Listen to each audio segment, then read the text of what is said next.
மீண்டுமாக உங்களை தேவனுடைய வார்த்தையின் மூலமாக சந்திப்பதில் மிகுந்த மகிழ்ச்சி அடைகிறேன். இன்றைக்கு நாம் வேதத்தில் தேவனுடைய வார்த்தைக்கு நேராக கடந்து செல்லலாம்.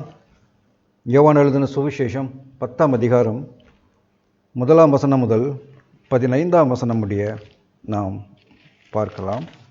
யோவான் எழுதின சுவிசேஷம்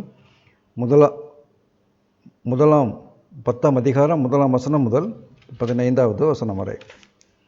மெய்யாகவே மெய்யாகவே நான் உங்களுக்கு சொல்லுகிறேன், ஆட்டு தொழுவத்துக்குள் வாசல் வழியாய் பிரவேசியாமல் வேறு வழியாய் ஏறுகிறவன் கள்ளனும் கொள்ளைக்காரனுமாய் இருக்கிறான். வாசல் வழியாய் பிரவேசிக்கிறவனோ ஆடுகளின் மெய்ப்பனாய் இருக்கிறான். வாசலை காக்கிறவன் அவனுக்கு திறக்கிறான். ஆடுகளும் அவன் சத்தத்துக்கு செவி கொடுக்கிறது. அவன் தன்னுடைய ஆடுகளை பேர் சொல்லி கூப்பிட்டு அவைகளை வெளியே நடத்தி கொண்டு போகிறான். அவன் தன்னுடைய ஆடுகளை வெளியே விட்ட பின்பு அவைகளுக்கு முன்பாக நடந்து போகிறான். ஆடுகள் அவன் சத்தத்தை அறிந்திருக்கிறபடியினால் அவனுக்கு பின் செல்லுகிறது. அந்நியருடைய சத்தத்தை அறியாதபடியினால் அவைகள் அந்நியனுக்கு பின் செல்லாமல் அவனை விட்டோடிப்போம் என்றார். இந்த உவமையை இயேசு அவர்களுடனே சொன்னார். அவர்களோ அவர் சொன்னவைகளின் கருத்தை அறியவில்லை. ஆதலால் இயேசு மறுபடியும் அவர்களை நோக்கி, நானே ஆடுகளுக்கு வாசல் என்று மெய்யாகவே மெய்யாகவே உங்களுக்கு சொல்லுகிறேன். எனக்கு முன்னே வந்தவர்கள் எல்லாரும் கள்ளரும் கொள்ளைக்காரருமாயிருக்கிறார்கள். ஆடுகள் அவர்களுக்கு செவி கொடுக்கவில்லை. நானே வாசல். என் வழியாய் ஒருவன் உட்பிரவேசித்தால் அவன் ரட்சிக்கப்படுவான். அவன் உள்ளும் புறம்பும் சென்று மேய்ச்சலை கண்டடைவான். திருடன் திருடவும் கொல்லவும் அழிக்கவும் வருகிறானே என்று வேறொன்றுக்கும் வரான். நானோ அவைகளுக்கு ஜீவன் உண்டாயிருக்கவும் அது பரிபூரணப்படவும் வந்தேன். நானே நல்ல மெய்ப்பன். நல்ல மெய்ப்பன் ஆடுகளுக்காக தன் ஜீவனை கொடுக்கிறான். மெய்ப்பனாய் இராதவனும் ஆடுகள் தனக்கு சொந்தம் மல்லாதவனுமான கூலியால் ஓனாய் வருகிறதை கண்டு ஆடுகளை விட்டு ஓடிப்போகிறான். அப்பொழுது ஓனாய் ஆடுகளை பீறி அவைகளை சிதறடிக்கும். கூலியால் கூலிக்காக வேலை செய்கிறவனாகையால் ஓடிப்போகிறான். ஆடுகளுக்காக அவன் கவலைப்படாமல், நானே நல்ல மெய்ப்பன்.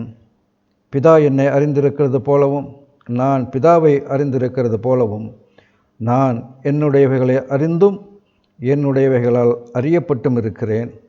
ஆடுகளுக்காக என் ஜீவனையும் கொடுக்கிறேன். கிறிஸ்துவுக்குள் பிரியமானவர்களே, இன்றைக்கு நாம் படித்த இந்த யோவான் எழுதின சுவிசேஷம் 10வது அதிகாரம் 1ஆம் வசனம் முதல் 15ஆம் வசனம் வரை நாம் படித்த இந்த பாகத்தில் இங்கே கிறிஸ்துவின் இருதயத்தை குறித்தும் பிதாவின் இருதயத்தை குறித்தும் நமக்கு இது பேசுகிறது. பிரியமானவர்களே, வேதம் தேவனுடைய இருதயத்தையும் மனுஷனுடைய இருதயத்தையும் அது படம் பிடித்து காட்டுகிறது. முழுக்க யோவான் சுவிசேஷம் முழுவதும் பிதாவின் இருதயமும் தேவனுடைய இருதயமும் இங்கே சொல்லப்பட்டிருக்கிறது. நாம் நம்முடைய பார்வையில் பார்க்கும் பொழுது சில சகோதர சகோதரிகள் அவர்கள் விசுவாசம் உள்ளவர்களாக நல்ல ஒரு நேர்த்தியான ஆவிக்குரிய வாழ்க்கை வாழ்கிறவர்களாக காணப்படுகிறார்கள்.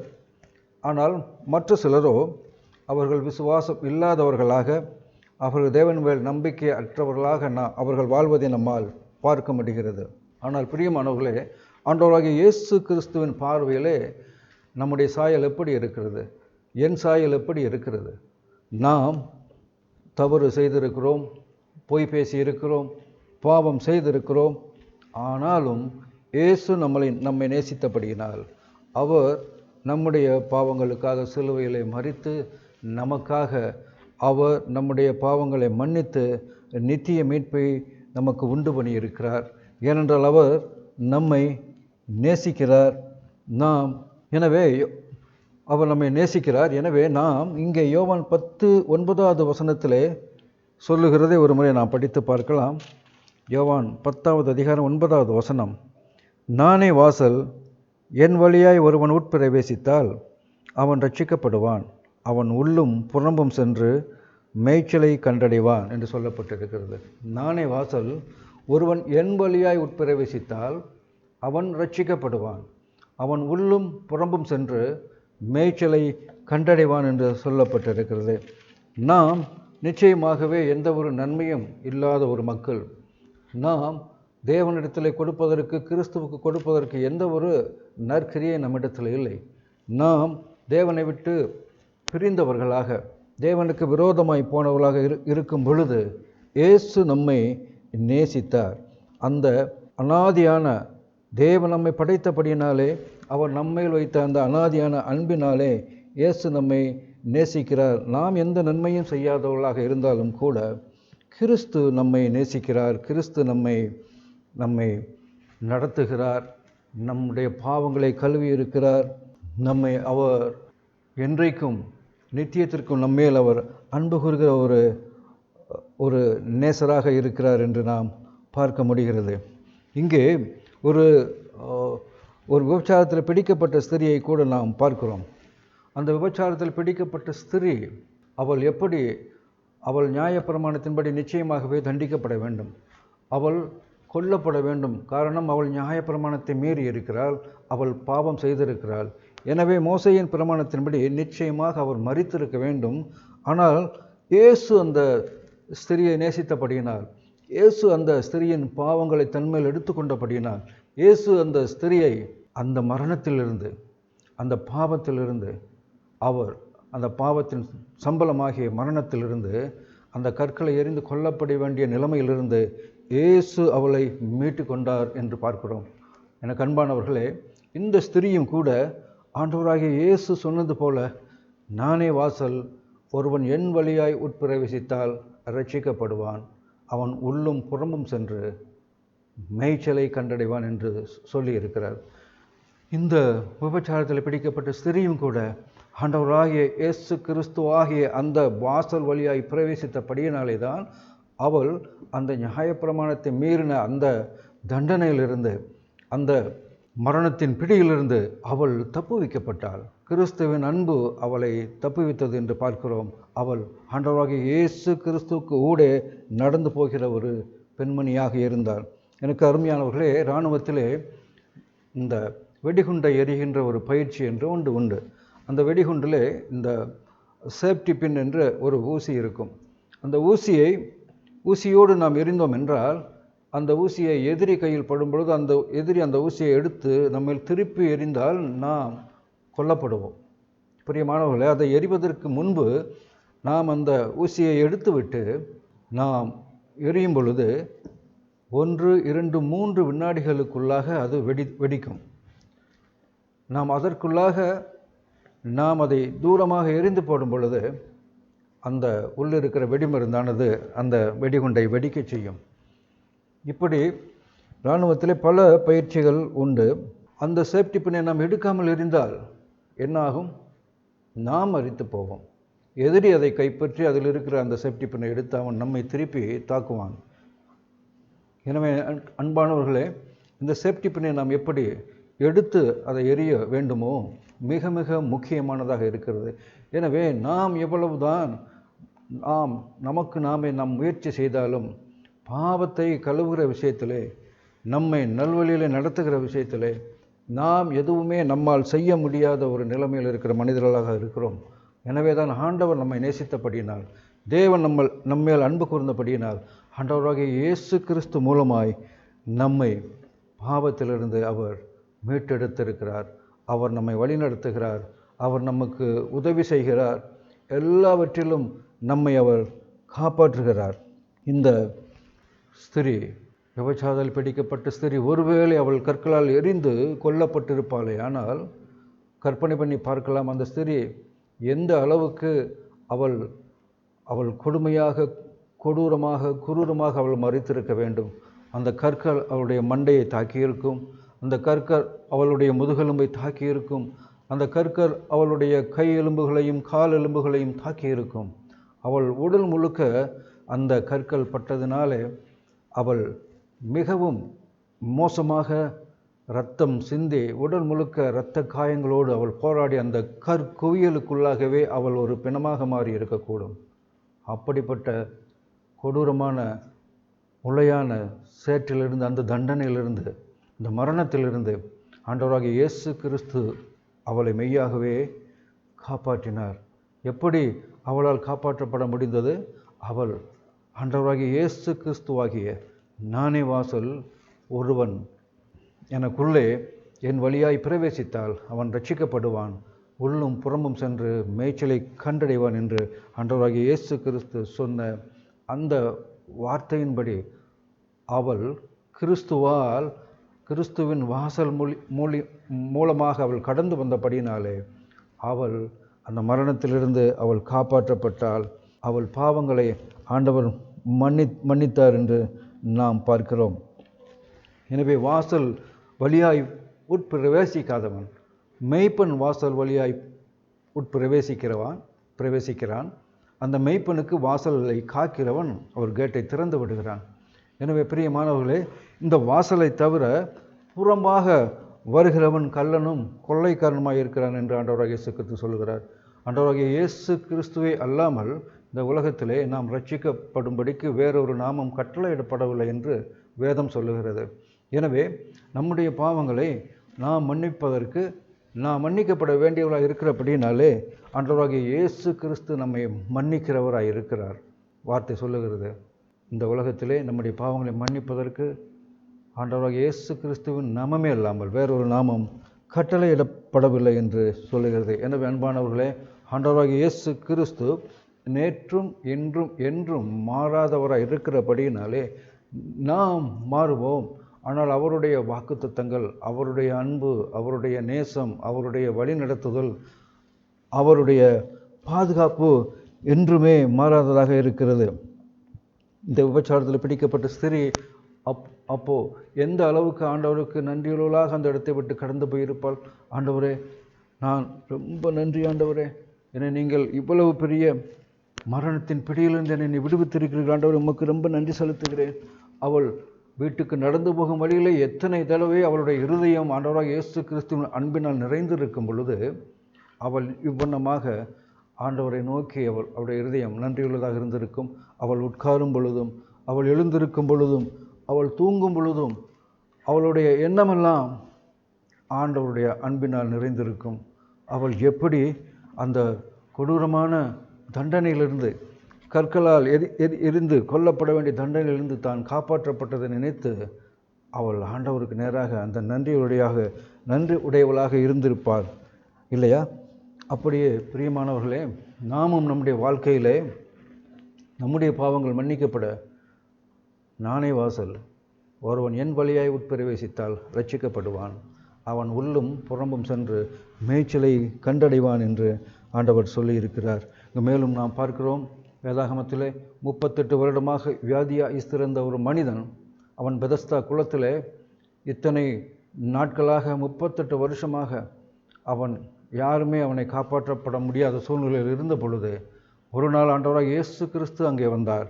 அவர் அவனை பார்த்து கேட்டார், நீ சொஸ்தமாக வேண்டும் என்று விரும்புகிறாயா?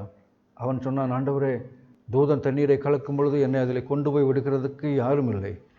ஆண்டவர் சொன்னார், இதோ நான் இருக்கிறேன், எழுந்து உன் படுக்கை எடுத்துக்கொண்டு நட என்று அவர் சொல்லவில்லையா?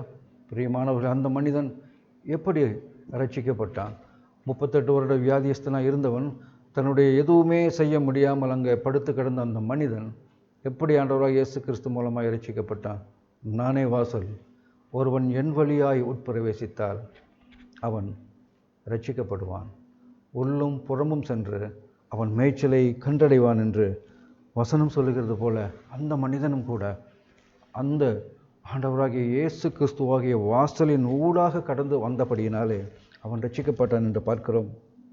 எனக்கு அன்பானவர்களே, அதே போல நாம் சாதாரணமாக வாழாமல் நாம் அந்த ஆண்டவராகிய இயேசு கிறிஸ்துவை இந்த உலகத்திலே வந்து எந்த மனுஷையும் பிரகாசிப்பிக்கிற அந்த மெய்யான ஒளியாகி ஆண்டவராகிய இயேசு கிறிஸ்துவை நோக்கி பார்க்கும் பொழுது, அந்த வாசல் வழியாக நாம் உட்பிரவேசிக்கும் பொழுது அவர் நம்மை எல்லா காரியங்களிலும் வழி நடத்துகிற ஒரு தேவனாக இருக்கிறார்.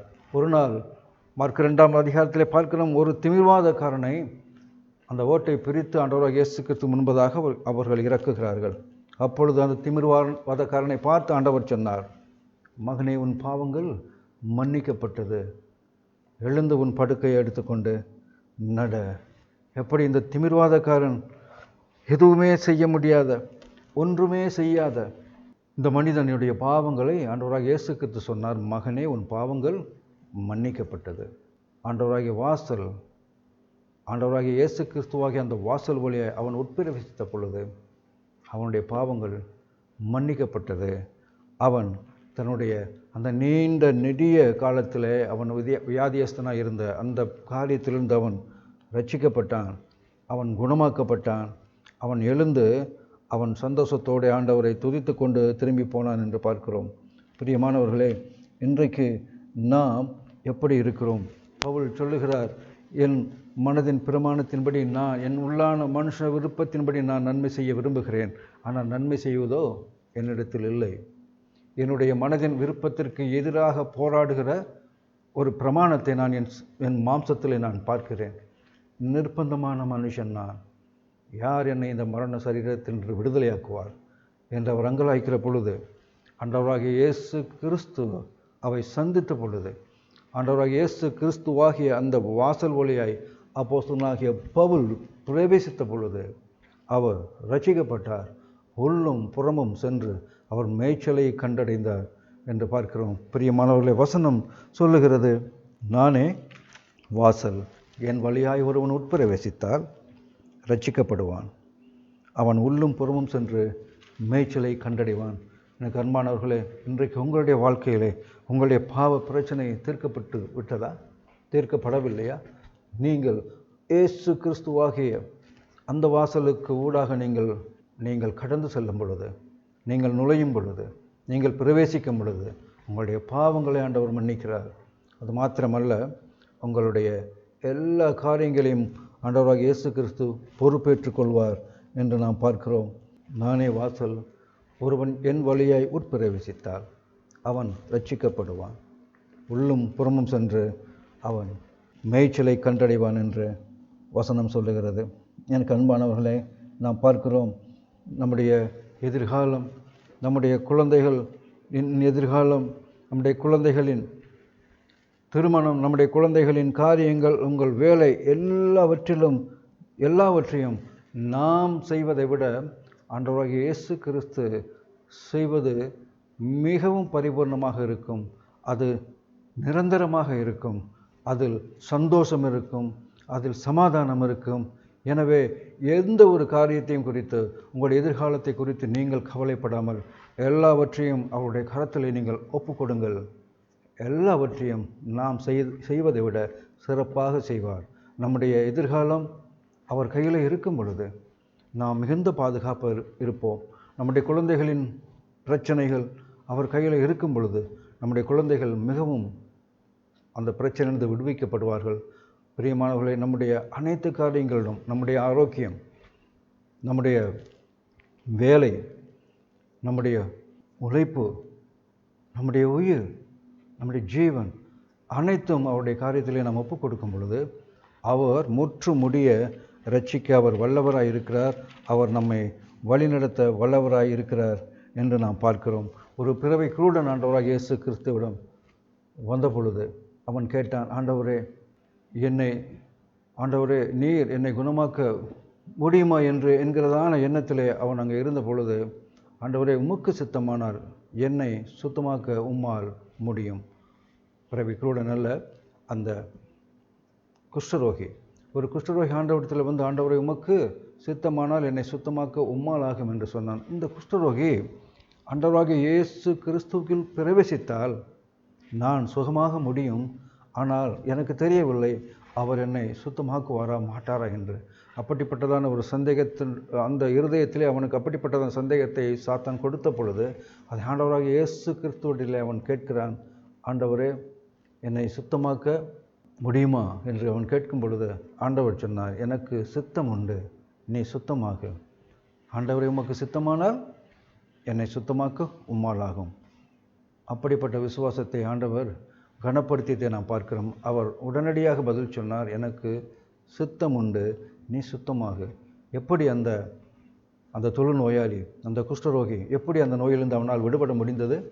அவன் ஆண்டவரிடத்திலே அந்த வாசலாகிய ஆண்டவராகிய இயேசு கிறிஸ்துவின் ஊடாக அவன் சென்றபடினாலே அவனால் உள்ளும் புறமும் சென்று மேய்ச்சலை கண்டடைய முடிந்தது. அவன் ரட்சிக்கப்படவும் முடிந்தது.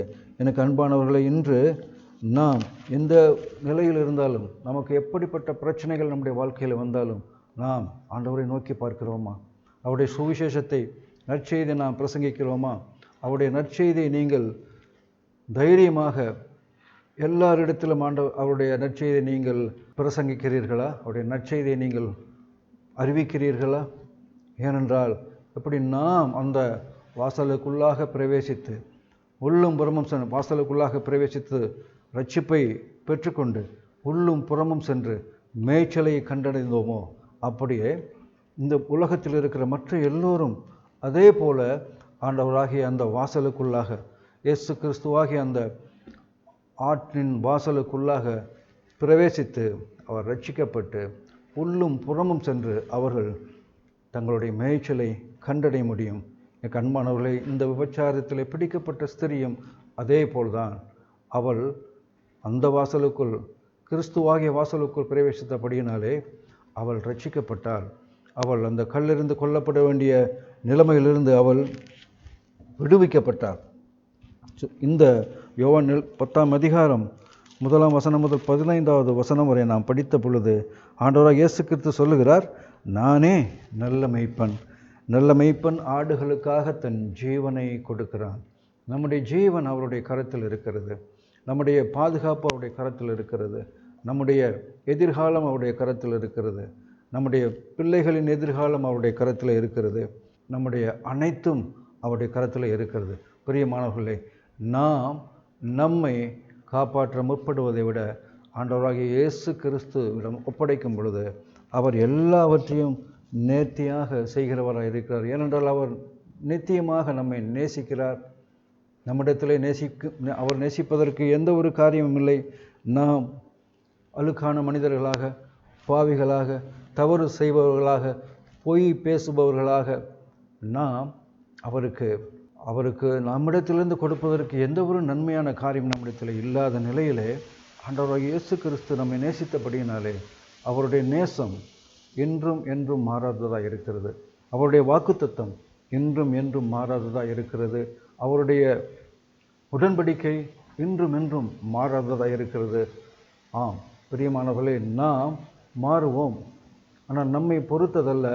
ஆண்டவராகிய இயேசு கிறிஸ்துவுடைய அன்பு, அவர் நம்மேல் வைத்த அன்பின் நிமித்தமாக அவர் சிலுவையிலே தன்னுடைய சொந்த ஜீவனை நமக்காக விட்டு, இங்கே ஆண்டவராகிய இயேசு கிறிஸ்து சொல்லுவது போல, நானே வாசல், என் வழியாய் ஒருவன் உட்பிரவேசித்தால் ரட்சிக்கப்படுவான், உள்ளும் புறமும் சென்று மேய்ச்சலை கண்டடைவான்.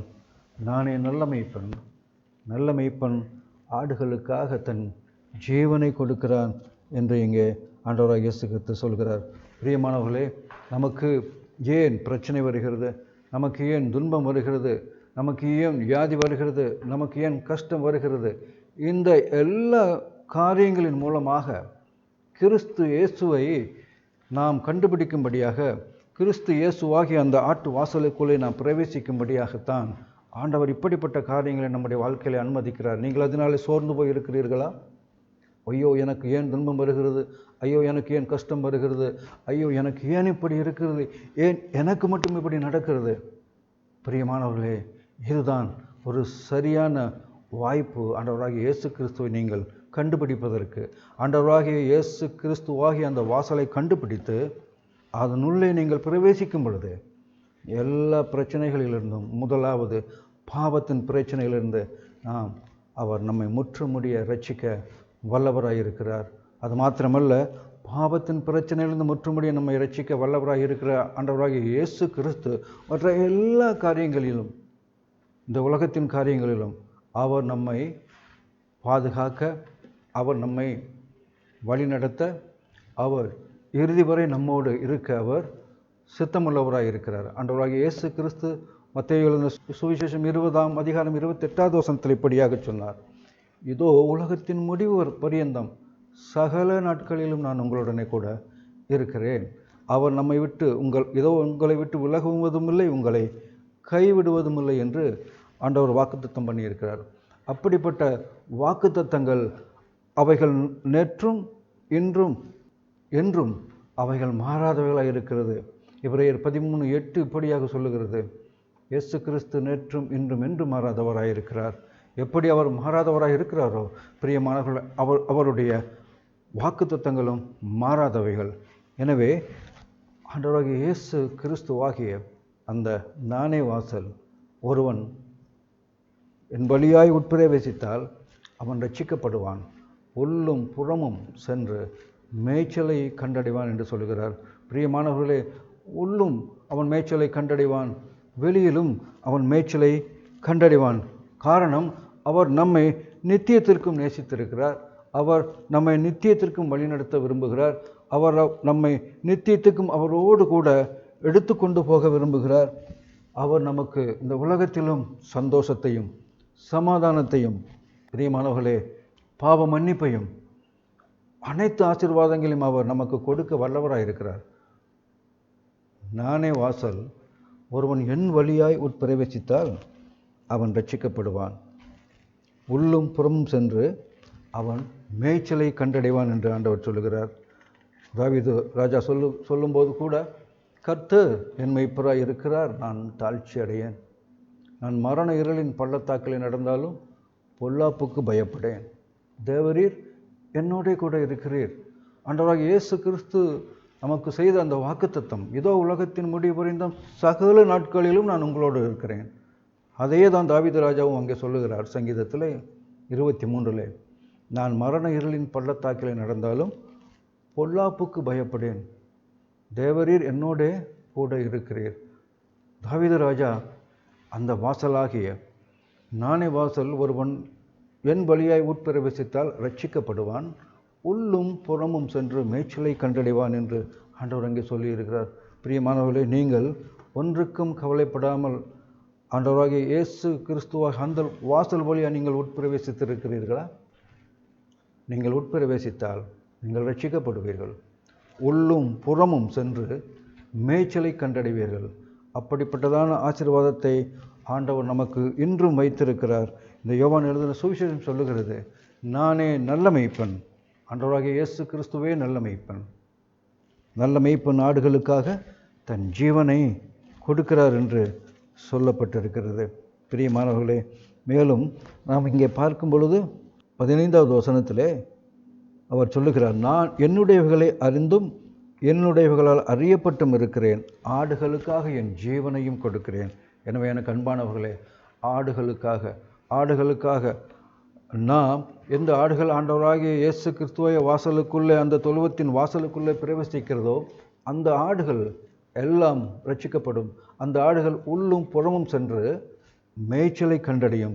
இது தேவன் ஆண்டவராகிய இயேசு கிறிஸ்து மூலமாய் தேவன் நமக்கு கொடுத்த ஆசீர்வாதம், தேவன் நமக்கு கொடுத்த ஒரு பரிசு, தேவன் நமக்கு கொடுத்த ஒரு பாதுகாப்பு. தேவன் நம்மை அவருடைய பிள்ளையாக அவர் ரட்சிக்க விரும்புகிறார், நம்மை வழிநடத்த விரும்புகிறார், நம்மோடு கூட அவர் இருக்க விரும்புகிறார். உலகத்தின் முடிவு பரியந்தம் சகல நாட்களிலும் நான் உங்களுடனே கூட இருக்கிறேன் என்று வாக்கு பண்ணியிருக்கிறார். அது மாத்திரமல்ல, நானே வாசல், ஒருவன் என் வழியாய் உட்பிரவேசித்தால் ரட்சிக்கப்படுவான், அவன் உள்ளும் புறமும் சென்று மேய்ச்சலை கண்டடைவான். எனக்கு அன்பானவர்களே, நீங்கள் எல்லாவற்றையும், எல்லா கவலைகளையும் மறந்து இந்த நற்செய்தியை நீங்கள் பிரசங்கிக்கும் பொழுது நிச்சயமாகவே ஆண்டவருடைய சமாதானம், அவர் கொடுக்கும் சந்தோஷம், அவர் கொடுக்கும் பரிசுத்தம், அவர் கொடுக்கும் பாவ மன்னிப்பு, அவர் கொடுக்கும் ரட்சிப்பு நம்முடைய வாழ்க்கையிலே வந்து நாம் உலகத்திலேயே ஆசீர்வதிக்கப்பட்ட ஒரு மக்களாக நாம் வாழ முடியும் என்று நிச்சயமாகவே நான் நம்புகிறேன். பிரியமானவர்களே, நீங்களும் கூட உங்களுடைய இருதயத்தில் இப்படிப்பட்ட விசுவாசத்தை இந்த செய்தியை கேட்கும் பொழுது நீங்கள் கொண்டிருப்பீர்கள் என்று விசுவாசிக்கிறேன். அப்படி விசுவாசிக்கும் பொழுது நிச்சயமாகவே நீங்கள் ஆசீர்வதிக்கப்படுவீர்கள், உள்ளும் புறமும் சென்று நீங்கள் மேய்ச்சலை கண்டடைவீர்கள். எனவே பிரியமானவர்களே, அப்படிப்பட்டதான விசுவாசத்தோடு நீங்கள் இருப்பீர்கள் என்று நான் விசுவாசிக்கிறேன். இங்கு நான் என்னுடைய செய்தியை முடிக்கிறேன். மீண்டும் தேவனுடைய வசனத்தோடு உங்களை சந்திக்கும் வரை தேவன் தாமே நம் அனைவரையும் ஆசீர்வதிப்பாராக. ஆமென்.